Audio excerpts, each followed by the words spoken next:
and one of the most important and influential content creators of our times, Mr. Samir Nair, the CEO of Applause Entertainment. And I would also like to invite Anil sir on stage for this exchange of ideas. A big round of applause for both. So I saw a broad, diverse range of producers for that. There's Deepak, there's you've got BBC, you've got Nagesh.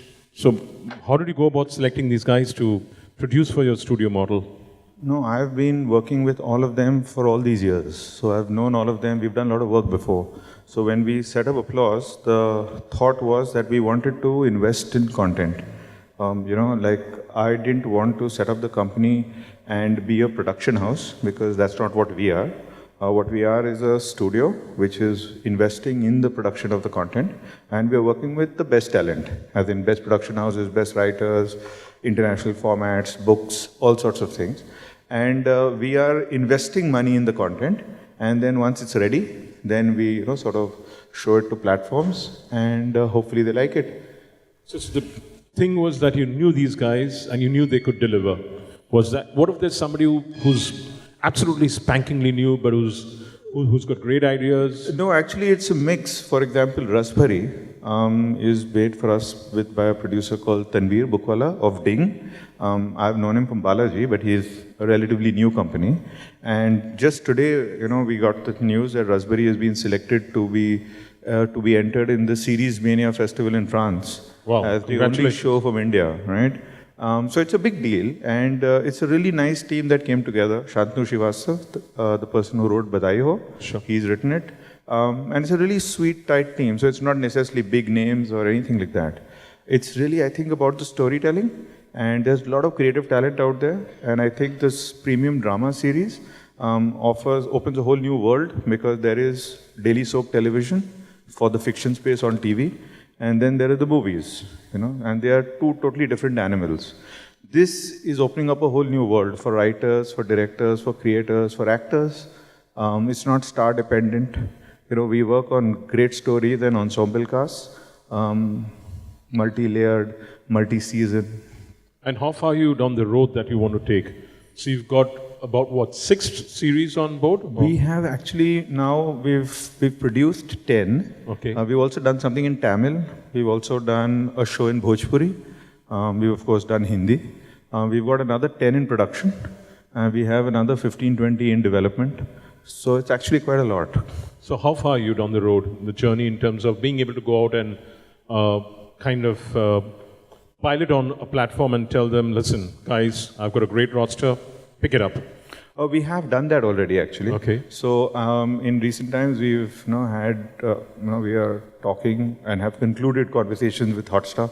Okay. We're talking to Amazon, we're talking to Eros, we're talking to MX Player, View, Z, all. And are you getting good prices on these, or is it a licensing deal, or is it? It's both. It can be licensing, it can be outright, as in it depends, and different platforms have different strategies.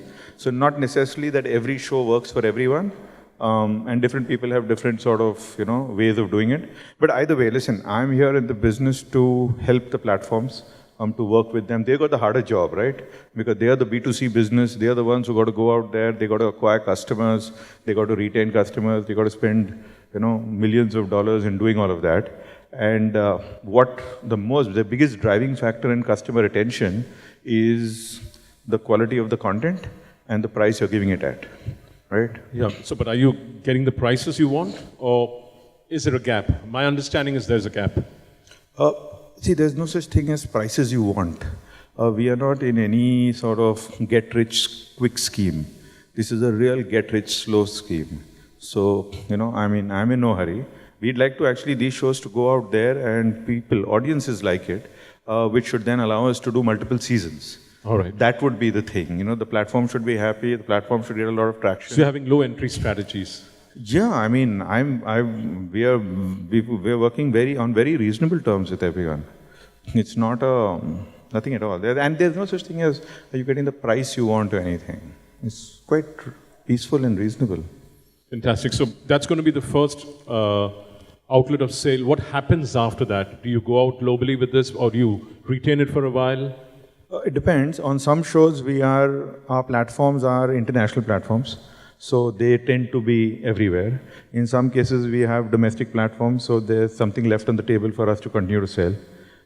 We are talking about language dubs, both domestic and international. We are talking about, making the same show in another language when we get a Format chance. or remake rights. That kind of thing. So but it's brand new. See, we are a year and a half old. Now we are doing our first round of deals. The shows will come out. We'll do a lot more.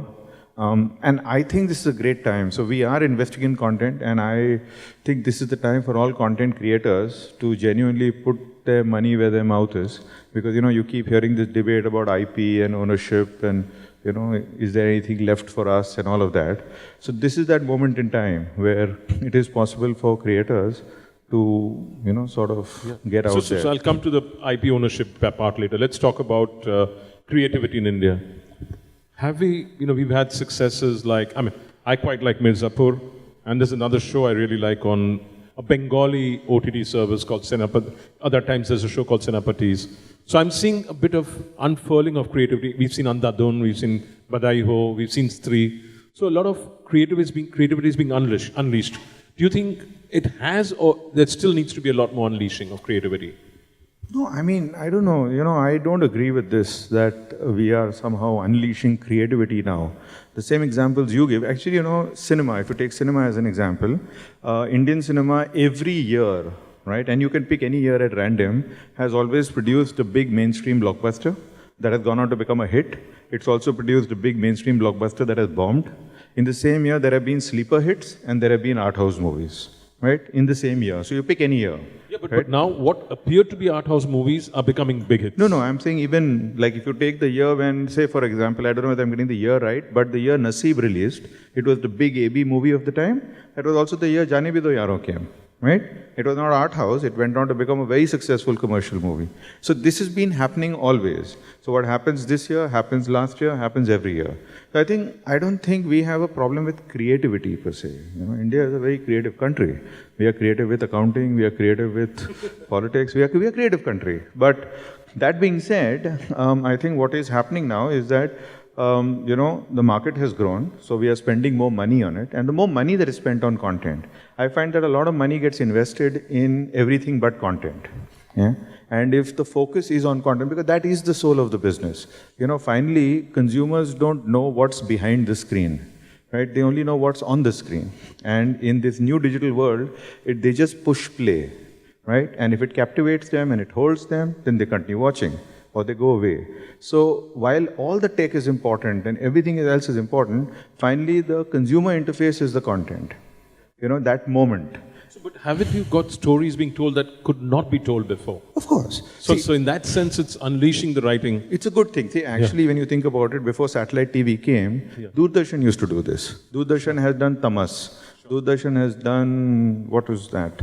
Khandan. Doordarshan has done this. Doordarshan has done a partition story. Absolutely. So there has been great work that has already happened on Doordarshan. Then satellite TV came along, it took the market in a direction, and then the daily soap operas came along and took the market in a even more skewed direction.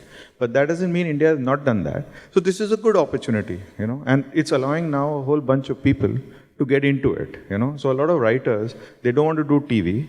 They are not getting the film opportunity. But this is the opportunity there. But the filmmakers are looking at this as an opportunity too. See, this actually happened in the US in the late 90s. So in the late 90s, TV had got to a point and Hollywood had become really big. And that's when premium drama broke out in the US, starting with HBO and Sopranos, and then Showtime and everything there. And in fact, a lot of Hollywood, all the film guys moved to TV. That was the golden age of American television and continues today. This is, I hope, going to be that for India.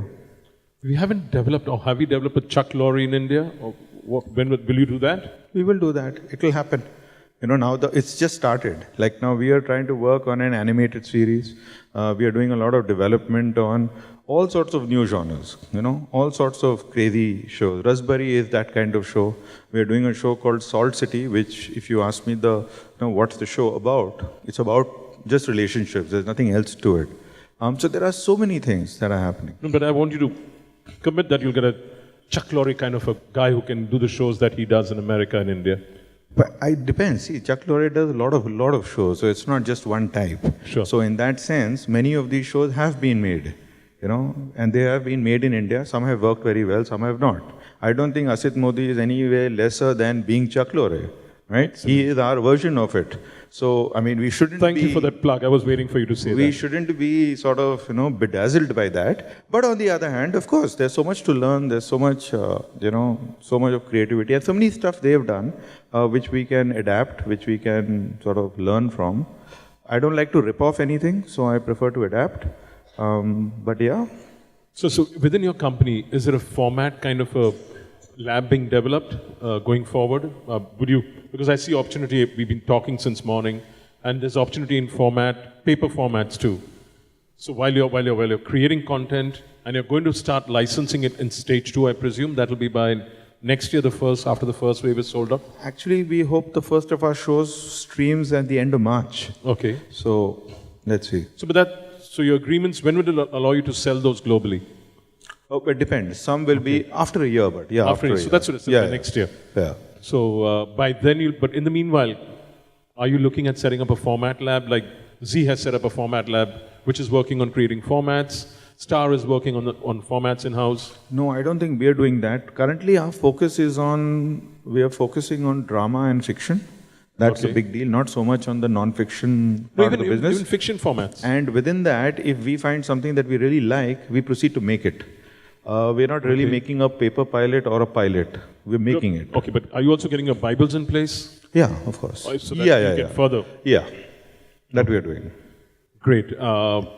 You said you've done a deal with Hotstar. You want to talk about it, or you want to wait? No, I don't want to talk You want to sit on it. What about the Star? I believe you broke through with Star on another, or was it the same deal? Yeah, the same thing. Okay, great. Now, so there's been a question which has been said in the syndication panel that we're not really making globally relevant content. Comment. India is not making. India is not making globally relevant. Whereas Turks make it, the Koreans are more advanced as a culture, so their shows travel. But Indian shows are not really traveling. We're getting $200, $250, $300. Maybe a poorest might get $3,000 or $2,000 per hour. But not all shows are getting the money that they should. But actually, apart from the US content, which is the English content and which is what makes it the globally dominant soft power, I don't think any other content is genuinely traveling. Today, Turkish content is going at $150,000 an episode. Yeah. In West Asia. Now, what I'm saying is that we've got a very large market, right? We're 1 billion Indians, right? This thing about, in any case, you've got to decide what you're making this content for, right? There's something known as primary audience and secondary audience, Absolutely. right? Narcos was not made for us. Narcos was made for a Latin American and North American audience. We happened to like it. It went on to become a global hit, and well, good luck, right? Like that, I'm sure 100 other shows are made, which we haven't heard of. Altered Carbon, did it do well here? Did it? I don't know. I can't comment. I have no access to the data. But, so what I'm saying is that I think if you are, as far as we are concerned, we are focused on telling great stories, and we are catering to an extremely large Indian audience, right? Some of this will travel. Some shows do travel. But you can't set out to make something saying that this will straddle a global audience. Even the Americans didn't do that. Right? Sure. I mean, the Americans, Neither do the Koreans, when the neither do the Americans made Turks. Seinfeld, they didn't make it to make Indians or Koreans or Japanese laugh. They made it to make Americans laugh. Absolutely. That the rest of the world laughs with the Big Bang Theory or Friends or House of Cards or whatever is an happy outcome. So I think from a content creation point of view, we got to focus on how we can tell great stories, how we can monetize those great stories, and how can we make this business profitable. But so you're investing in production values, you're investing in writing. Yeah. I see that you're investing even in stars, in cast. Well, not stars so much as cast. We are investing. You've got Pankaj, you've got Ronit. They are good actors. Absolutely, I don't deny that. But you're investing in them. Yeah. Ronit's not cheap. Yeah. So, but you're investing in good actors, you're investing in good writing, you're investing in good production values, good directors. You're making these like essentially extended films. We don't, it's all produced at one go. It's post-produced at one go. So yeah, we are doing that. And we should. I mean, we should invest in that. Will all of these travel or will some of these travel? Some of these will travel, all may not. Like for example, if you take Office, Office comes from abroad. Absolutely, yeah. And though I believe that a show like The Office should be made in every country, because every country would have this, the dull, sleepy office with the horrible boss from hell and all the other, terrible people we all work with. Or you chat with on stage. No, not at all. I'm just kidding. Yeah. But some will travel. I think something like City of Dreams will travel. Okay. It's a nice political story, but it depends. It depends. But again, we are not making it to, No, I get that. You don't give a shit. I find too many of my colleagues in this business who stand on the shore and look towards the sea. I think we are a large enough country to stand on the shore and look inwards. I know that's what we bring forever, and that's why we Hollywood is a soft power. It uses its soft power. But it doesn't. Hollywood is a soft power not for what they are doing. It's because it's driven by the language. Sure. Right? It's But driven. today, Roma is a Mexican film which went on to garner so many Oscars. Of course, the Academy is trying to get back at Trump. That's a separate thing. See, you know what? It is the cool, fashionable thing to say that we should be all making stuff that the world, applauds and all of that happens. But if you put subtitles, everybody watches. Yeah? No, it is. I watched Senapatis. If you watch it, it's in Bengali. I'm not. But subtitles. I'm English. not disputing it. I'm saying that you've got to run a business. It's called showbiz. So there's show and there's biz, right? And they go together. So when you're running a business, you must be clear as to why you're doing it, and it cannot be for an amorphous global audience. I get that. You have a right TG. You make it well. You got to do it. Yeah. And then the world will watch it. If it's good storytelling, the world will watch. But there's a science to getting the world to watch, it getting recommended, the social buzz, etc., etc. That comes after you've made the good story. Yes, you made it now, right? You made the shows.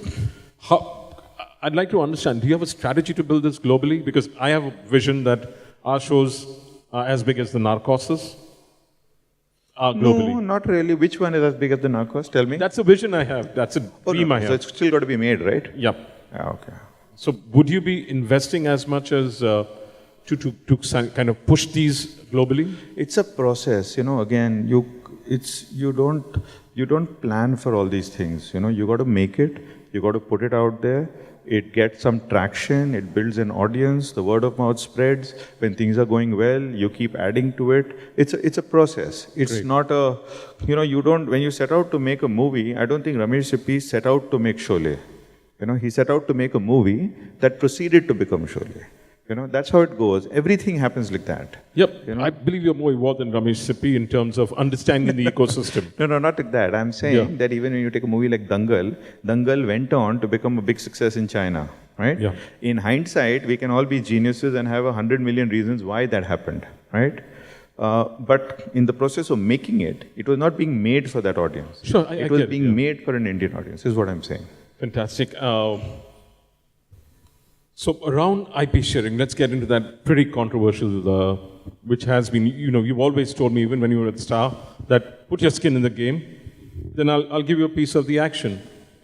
So industry has started putting the money where the mouth is with a few producers, some like Tiwari, Siddharth Tiwari, Abhimanyu Singh, Asid Bhai. They've been putting their skin in the game, and they've been retaining IP. How's that going for you when you're talking to the, now that you're a studio, and you're reaching out to platforms? When you were a platform yourself, you were open to the idea, but you wanted to take a lot of skin to give away the IP. How's it going for you now that you're on the other side? No, I think I remain exactly where I was. That I think there should be a share of the spoils. Definitely, I think when it's not just that, because there's a certain degree of a creative investment and there's a certain degree of financial investment. So I think it's fair enough for people to, want to have a share of it. So yeah, I mean, we are continuing with the similar model. We are happy to do that. When I talk about putting a skin in the game, I mean that. Not everyone has money, but there are different ways to do that. But but again, there's so much debate that keeps happening about IP. That where is the share of IP? I think the first important thing is to create IP. If you create intellectual property, then you can, derive value from the intellectual property. I find too many people talking about IP without ever having created IP. So I think that focus is important. Beyond that, different models will emerge. We are already doing that. A lot of the shows, international shows we buy, they are represented by format owners. who then proceed to give a share of what we have sold it for back to the original creator. It's a process, right? Internationally, it's being done forever. So I the think, residual rights. yeah, so I think it will happen in India as well. It's just a process of growing up. Currently, of course, if the content community is not careful at this point in time, then it will just be a replica of TV. Do you fear that? Oh, I don't fear it. No, but I'm saying, I do you fear for that the my content industry I could fear end for up- my brethren. Yeah. So do you fear that it could end up being a replica of what happened in TV? Currently, it seems to be approaching it in that manner, right? As in that, you get commissioned and that's it. You have nothing left. If you indeed want to have a play beyond that, then you must be willing to give up something. You must be willing to put something. You have to figure a way around it. So what are the different models which are available? Do you give the story rights? Do you give the dubbing rights? Do you give the subtitling rights? Do you give India language rights? Do you give film rights, animation rights? No, this is an evolving market. Currently, the position is that we give nothing or we get nothing, right? That's the current position. But I think as it goes along, it'll sort of play out. So which of these do you think will play along in the market, will be more relevant to India? I think also what will depend a lot is how, currently there are like 10, 15 streaming platforms? More than that. Well, at least 10, 15. No, I think there were 30, 37. Yeah, okay. The more relevant ones would be, let's say, around 10, 12. Yeah. So now, these are the early days. Yeah. Everyone is, well funded. Obviously, serious competitors. No one's going away in a hurry. So I think the next 2-3 years will help define that as to who pulls ahead, who falls back, what kind of content works, how India responds to it, all of that. Then out of that will emerge how these models split. Currently, the default position of, say, all the broadcast players is, well, we want everything, right?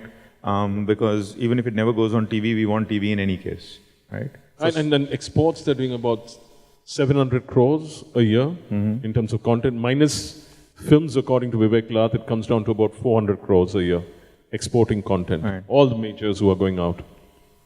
So, I mean, I don't know. We have to see. There have been some TV has been very successful abroad in language dubs and all. I think some of the Zee TV shows have always done very well. And also Balika Vadhu did very Balika well. Vadhu did very well. Kumkum Bhagya does very Absolutely. well. Kundli Bhagya. And even some Star Plus shows in... I think Nagin dubbed in Tamil was #1 in Tamil. So, And Nagin in Pakistan was #1 before the door closed on Indian content. Oh, really? Yes, it Nagin was. was #1 in Pakistan? Yes. Oh, okay. This was around 2 years ago. Okay. When I traveled the markets, the Pakistani guys who buy it. I think it was a broadcaster based out of Dubai, but which has a beam in Pakistan. Hum TV, I think that's the name. Yeah. Yeah. Okay. So in terms of exports are very low from India. We haven't really grown. Again, now what will happen is that, like we were just having a conversation earlier today. So the thing was that, we created this great show and it's going to go onto a global platform. But now that platform itself wants to dub it into all international languages. Sure. But if they give you a piece of it? No, that's what. So you got to work all that out, right? Yeah. So it's got to be figured out. But the thing is that everyone is pushing in that direction. So your dream of having an Indian show that the whole world watches is Close. Is around the corner now. Yeah. Now, do we need legislation in place? I'll give you the example of PACT. PACT is the Producers Alliance for Cinema and Television out of the UK. It represents the independent producers in the UK. It took them 10 years to fight and lobby with the government to ensure that the rights are retained by the producers. The producers go and market the content globally. When they sell, they give a piece of the action to the broadcaster. It could be because the broadcasting platforms are limited in the UK. You've got some 5 or 6 channels, and you've got some Sky platforms which are running movies. You've got limited outlets over there. So that's why legislation bowed in favor of the producers. But is that something which we as an industry, people were saying this morning that we need to legislate IP. So in this case, the producers market, they give 15 to 20% of the revenue to the broadcaster. They keep the rest because there's marketing cost, traveling cost, and all that syndication, dubbing, subtitling. They bear that expense. So do you think that's a... See, I think that ship has sailed, right? Even today, but we've got an opportunity. It's totally sailed. I mean, the legislation and making a law out of all this is now long gone. This happened in the US in the 60s. It happened in the UK around the same time. And no, it happened much later. It happened in 2000 or so, okay. 1900s. But now I think, if we indeed want to resolve this problem, we've got to be more sort of creative about it. right? It's not going to, you're not going to get a law passed that is going to suddenly... But Javed Akhtar did that for the music industry. It's a royalty thing, right? Yeah. It's a royalty Residuals, thing. there's a residuals? It's a royalty thing. It's residuals. Yeah, and the control of monetization still rests with the music companies. It's not with the composer, right? So at least could we move in that direction? No, so the way to do that, I think, for this content business is for all content creators to sort of, galvanize and unite and work together and try and attract more money to the content creation business and have people believe in the process. Have believe in the thing that you can create content and that content can then be sold. Currently, the thing is that it sounds very risky. You've got to get commissioned from someone, right? Somebody's got to give you the money, then I'll move a muscle and make something. So as long as it exists in that manner, it's always going to be a hard sell, right? And especially for something as large as a content business. A piece of music, a song, these are smaller pieces of content, But they played very often in the Jackson family gets, the Jackson Trust gets, I don't know, running into hundreds of millions of dollars each year. Yeah, but that's Michael Jackson. Yeah, come on. It's going to be tough, right? Yeah. So you don't see a solution legal? Not legislation, no, not at all. All right. I've done my questioning. Any questions from the audience for this man? Come on, he doesn't bite, I don't bite. Yeah. Identify yourself before you speak. Hi, my name is Bindi Mehta. I'm heading promos for movies now. I just have a question for Mr. Nair. So recently I read an article about how Universal and Columbia and all are worried that as the studio model over there is slightly crumbling because ownership of their content and distribution of the content has become very limited and they're all catering to the OTT platforms like Netflix and Prime and such. So what do you see as the advantage of being a studio versus a production house or a distribution model over here? Actually, it's not, they're all good businesses to be in, so there's no sort of specific advantage. I have chosen to do this because this is something I wanted to do, as in, create content and build it out in this manner. There's nothing to be one or the other. We're just having a lot of fun doing what we're doing because we get to work on so many, creative projects at the same time. We get to work with a lot of diverse, producers, directors, writers, all of that. We are making so many different genres of shows. And, and then you got to work with different platforms. As I was saying, I think platforms have the harder job because they got to run the bigger billion-dollar businesses and win those, customer acquisition battles. Yeah, we are, it's good fun. She's saying the studio model is getting a little dicey. No, the studio model is not getting dicey. It's just getting, I don't think studios, anything is happening. It's just getting replaced by a bigger fish, So as this market and this industry grows, there's always a bigger fish and there's always somebody else who shows up along and 15 years ago, I was in a media company and we used to refer to ourselves as 3 or 4 large media companies in the world. There was News Corporation, there was Disney, there was Viacom, that kind. Now 15 years on, these companies don't feature in the list of media companies because you guys think Facebook and Google and YouTube and that's what's going on, right? So that's just technology overtaking. But finally, as I say, it ends up with consumers in front of screens, whatever screen, right? And so whichever model it is, it sort of evolves and adapts. And you've got to keep doing that. Sure, fair enough. Thank you. Can we have a question from here? Tegwani sir, questions focused. Yeah, can you ask the question? Can we have a mic here? Identify yourself, please. Hi, I'm Sabha Mumtaz. I'm a writer and producer. I've written the longest running show on Indian television, which is Ye Rishta Kya Kehlata Hai. So I would like to, thank you. I would like to ask a question which I feel is very relevant. I want to make a web series, I'll come and meet you or whatever. Even me coming and meet you is tough. So what about those people from the hinterland who want to tell stories, who want to tell the real original Indian content? how do they reach up to you? How do they reach up to the makers? Does every company have a cell or group of people, or is there any way where all these writers who want to bring forth their stories reach up to the right people? I'm telling you, I have not been able to meet you because I was like, where's Sameer's number? Kisse lu, kya karu? So it's tough for me also. How do all these number of writers all over India, and who want to tell a story, a good story, how do they reach up to you people? See, it is to answer. There's no easy or simple answer to this question. This is the story of our business.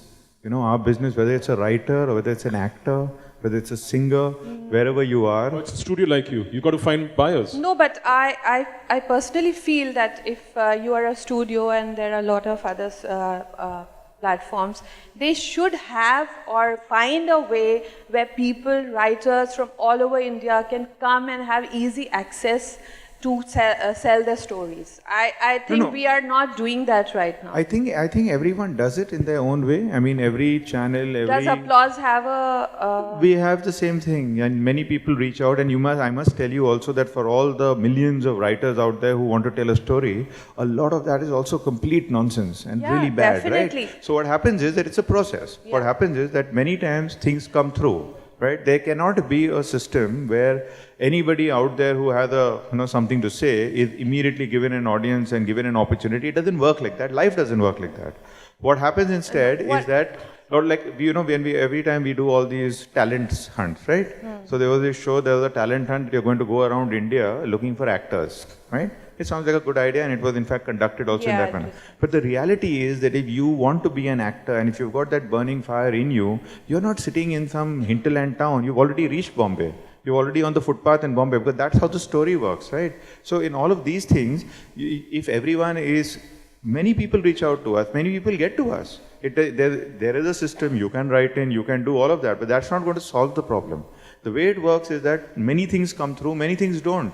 But that is, the business. I know the business, You know the but business. I feel that is why, as a writer, I feel the pain of people who are not able to reach the right people. In FICCI, they have started a platform called Frame Your Idea, which is very commendable, where people can, from all over India, they publicize about it, and people can fill their forms and come and get at least 10 minutes with different producers. So as companies also, can you guys do something? I'm just suggesting. I just think in a country like ours, with such a huge population and so much great talent here, in many ways it's like how cricket used to be before, right? 1 billion Indians and 11 people in a team. Then IPL came along, so now we've reached 111 people playing IPL, right? It's made that much progress. It's a thing that happens. I don't think there's going to be a solution to it, that there is so much creative talent and why isn't everyone getting a chance? Doesn't Maybe happen. at Indian television we'll find a solution. Thank you so We'll much. help I along think with them we find a should find solution. So there's a question here.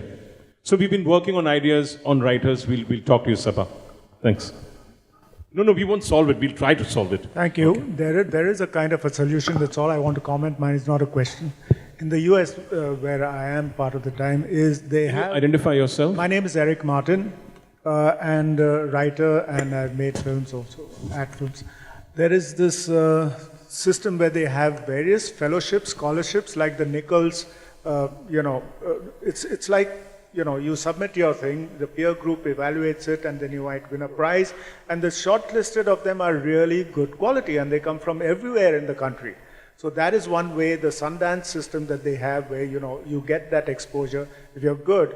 And even if your film doesn't get, even if it's not selected, it goes into something called a blacklist, and these are scripts which keep floating around because people know they're good, they just haven't got the right mix or the right timing for it to get green lighted. At some point, these things which are lying around for 2-3 years, but the third year, someone says, now I've got the money, what a great script, and I'm going to do it. And it comes out from people all over the country. So Nichols is one way it can be done. Thank you. Thank you. Take one question or complaint or comment. What about documentaries? Where do documentaries fit in all this?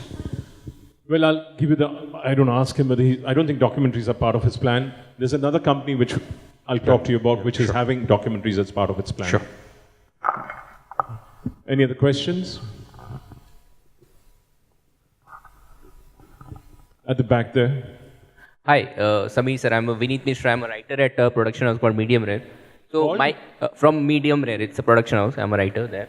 So my question, I don't know if it's too insider information. What's the plan next for Applause? Are the pitching sessions still going on, or are you waiting for the first slot to come out? What's the process forward? No, I mean we are continuing to make. So there's nothing about waiting for anything. So all shows are in development. New shows are in development. We are hearing new things every day. So yeah, I mean there's nothing to wait for anything. You last time you gave the email address. What Yeah, email? that's what I'm saying. The email address is there. Everything is there. We should meet. We should talk. We should see what can happen. Thank you, sir. All right. Okay, I've been told it's done. Thank you very much, Sameer. Like Thank you so always, much. it's always a pleasure talking to you. And even if I push your buttons, you don't let them get pushed. Thanks. Thank you, Mr. Nair and Anil sir, for that delightful exchange.